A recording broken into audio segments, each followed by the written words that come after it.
Hey guys, hello and welcome back to my channel and welcome to a brand new vlog. তোমরা title thumbnail আর introduction দেখে তো বুঝেই গেছো যে আজকে কি নিয়ে ভিডিওটা হতে চলেছে। তো চলো প্রথম থেকে শেষ অবধি তোমরা ভিডিওটা দেখো আর ভালো লাগলে যা যা করতে অবশ্যই করে দিও। তো লেটস স্টার্ট। অনেকদিন পরে একটা নিমন্ত্রণ পেয়েছিলাম পৈতাবাড়ির, তাও আবার মামাবাড়ি থেকে। তো খুবই এক্সাইটেড ছিলাম। পৈতাবাড়ির আগের দিনই মামাবাড়ি পৌঁছে যেয়ে সোজা চলে গেছিলাম গিফট কিনতে। আর ভাই যেহেতু ছোট আর খেলাধুলো করতে খুবই ভালোবাসে, তাই স্পোর্টস ওয়ার্ল্ডে চলে এসেছিলাম গিফটের কিছু জিনিস কিনতে। ওখান থেকে জিনিস কিনে নিয়ে তারপরে পাশের কাউন্টারে পেমেন্ট করে সোজা চলে এসেছিলাম বাড়ি।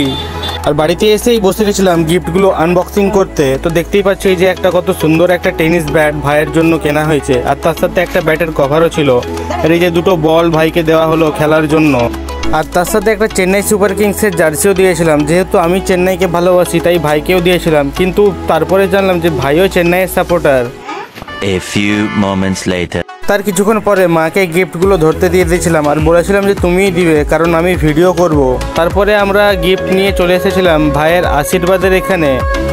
তো বেসিক্যালি ভাইকে এখন বড়রা সবাই মিলে আশীর্বাদ করবে, আর তারপরে ভাইকে আইবুড়ো ভাতের খাবার খাওয়ানো হবে। কিছুক্ষণ অনুষ্ঠান চলার পরে মা ভাইকে আশীর্বাদ করলো আর একটা গিফট দিল, যেখানে ব্যাট, বল আর একটা জার্সি ছিল। এটা কিনতেই আমরা আগের দিন দোকানে গেছিলাম, যেটা তোমরা দেখেছিলে। আশীর্বাদ পর্ব চলতে চলতে অনেকটাই রাত হয়ে গেছিলো, তাই আমারও খিদে পেয়ে গেছিলো। তাই নিচে এসে সোজা আর দেরি না করে আমি চলে গেছিলাম খেতে। খাওয়ার সময় কেউ আর পাশে ছিল না, তাই কাউকে দিয়ে ভিডিও করাতে পারিনি, তাই নিজেই যতটুকু করেছি।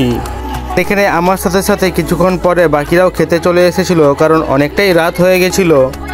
আর এদিকে ক্যামেরা দেখতে পেয়ে উঁকি ঝুঁকি মেরে আমার একজন সাবস্ক্রাইবার আমাকে হাই করছিল। আসলে ওটা আমার বোন ছিল।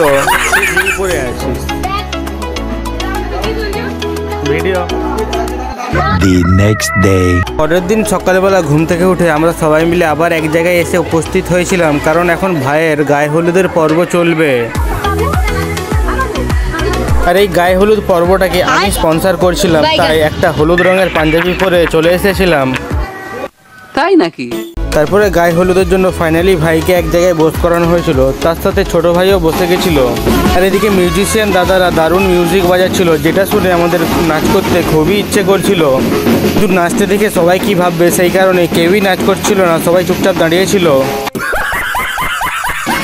আর এদিকে ক্যামেরাম্যান ক্যামেরা নিয়ে নিজের কারসাজি দেখাতে শুরু করে দিয়েছিল। বরণ শেষ করার পরে ভাইয়ের গায়ে প্রথম হলুদটা মামিমাই লাগালো। তারপরে যাবতীয় যা যা আরও রিচুয়ালস ছিল সেগুলো সব পালন করানো হচ্ছিল ভাইকে দিয়ে।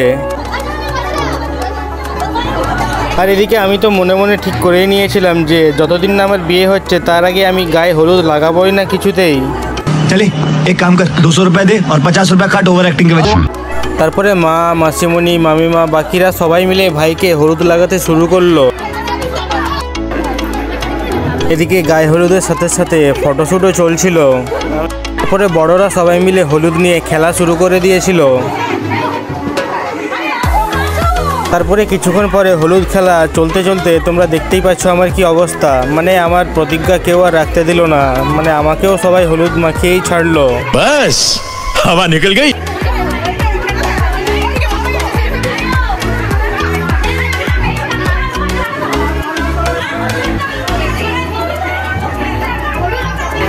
আর এই যে আমার অবস্থা দেখতেই পাচ্ছ, কি আর বলবো, আমাকেও ছাড়লো না, সবাই মিলে হলুদ মাখিয়ে দিল। আমার লাভ লস নেই, আমার লাইফটাই লস। পরে আমরা সবাই মিলে হলুদ মাখা অবস্থাতেই বাইরে বেরিয়ে গেছিলাম, কারণ এখন আমরা ভাইকে নিয়ে যাব পুকুরে স্নান করাতে।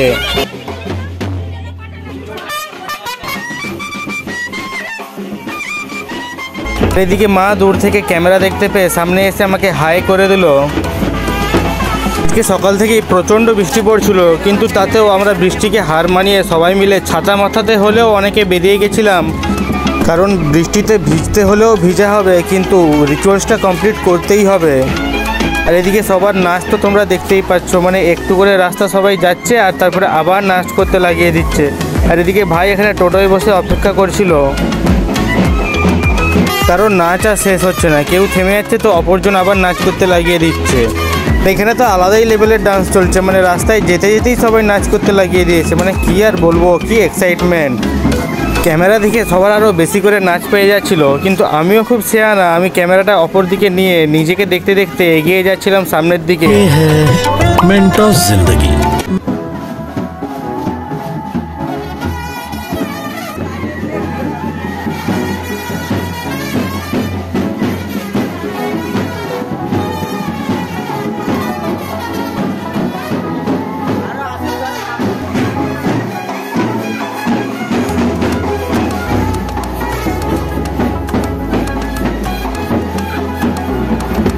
ফাইনালি অনেকটা রাস্তা অতিক্রম করার পরে আমরা পুকুর পাড়ে চলে এসেছিলাম নাচ করতে, মানে ভাইকে স্নান করানোর জন্য। মানে কি আর বলবো, সবাইকে এত নাচ করতে দেখছি যে ভুলেই গেছিলাম যে এখানে নাচ করতে এসেছি না ভাইকে স্নান করাতে। আর এদিকে সবাইকে নাচ করতে দেখে ভাইও আর কিছুক্ষণ পরে সামলাতে না পেরে নিজেও নাচ করতে লাগিয়ে দিল। মানে কি আর করবে, তারও তো নাচ পায়, সেও তো বাচ্চা। সঠিক বলেছেন, আপনার বুদ্ধি ভালো। পুকুর পাড়ে এসে ভাইকে স্নান করানোর আগে এখানে যা যা নিয়মকানুন পালন করতে হয় সেগুলো এখানে বড়রা পালন করছিল, আর এখানে ভাই দাঁড়িয়ে অপেক্ষা করছিল স্নান করার জন্য। আর এদিকে দিদির কি মনে হচ্ছিল কে জানে, সাইড থেকে এসে একটু নাচ করে দিয়ে চলে গেল। আমাকে দিদি ক্যামেরা ধরিয়ে দিয়েছিল ভিডিও রেকর্ড করার জন্য, আর আমি সেটাই ভালোভাবে করছিলাম। আর এদিকে ছোটো ভাইয়ের ডান্স তো আলাদাই লেভেলের চলছিল, মানে মিউজিকের সাথে সাথে সে কি নাচ দিচ্ছে ছোটো ভাই। আর তারই মধ্যে এদিকে ভাইকে স্নান করানো কমপ্লিট হয়ে গেছিল, আর এদিকে ক্যামেরাম্যান ছাতা মাথায় হলেও নিজের ডিউটি কমপ্লিট করে যাচ্ছিল।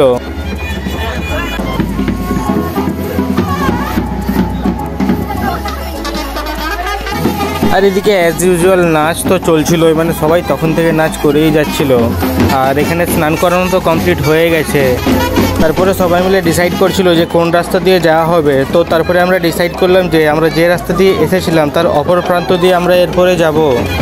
তাই সেরকমই কথা মতো বাকিরা সবাই নাচতে নাচতে আর আমি ক্যামেরা নিয়ে রেকর্ড করতে করতে এগিয়ে যাচ্ছিলাম সামনের দিকে।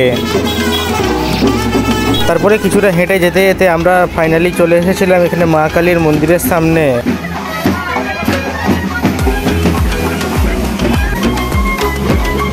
মায়ের মন্দিরের ভিতরে ঢুকে চারিপাশটা একটু ঘুরে তারপরে মায়ের সামনে দাঁড়িয়ে একটু হাত জড়ো করে প্রণাম করে নিলাম আর মায়ের কাছে আশীর্বাদ চেয়ে নিলাম। তারপরে আমরা যেভাবে নাচতে নাচতে গেছিলাম স্নান করাতে সেভাবেই নাচতে নাচতে চলে আসলাম। মানে গোটা রাস্তা জুড়ে নাচটা কম্পালসারি ছিলই। ভাইকে দেখে বোঝাই যাচ্ছে যে ভাই নাচ করতে শুরু করলে আলাদাই একটা জগতে চলে যায়। আর এখানে দেখো ভাই কত সুন্দর শাহরুখ খানের একটা ফিল নিচ্ছে আর মুখের এক্সপ্রেশনটা একদম দারুণ।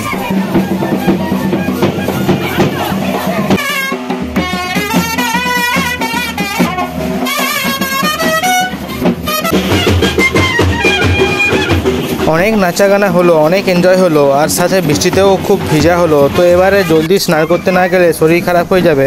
তো চলো এবার চললাম আমি। তো চলো ভিডিওটা এখনের মতো এখানেই এন্ড করছি। এরপরে আরও অনেক মোমেন্ট আছে, সেগুলো একসাথে এই ভিডিওটা শেয়ার করলাম না, কারণ একসাথে এত বড় ভিডিও দিলে তোমাদেরও ভালো লাগবে না আর আমার ভিউজও আসবে না। তো চলো নেক্সট পার্ট আবার আসছে।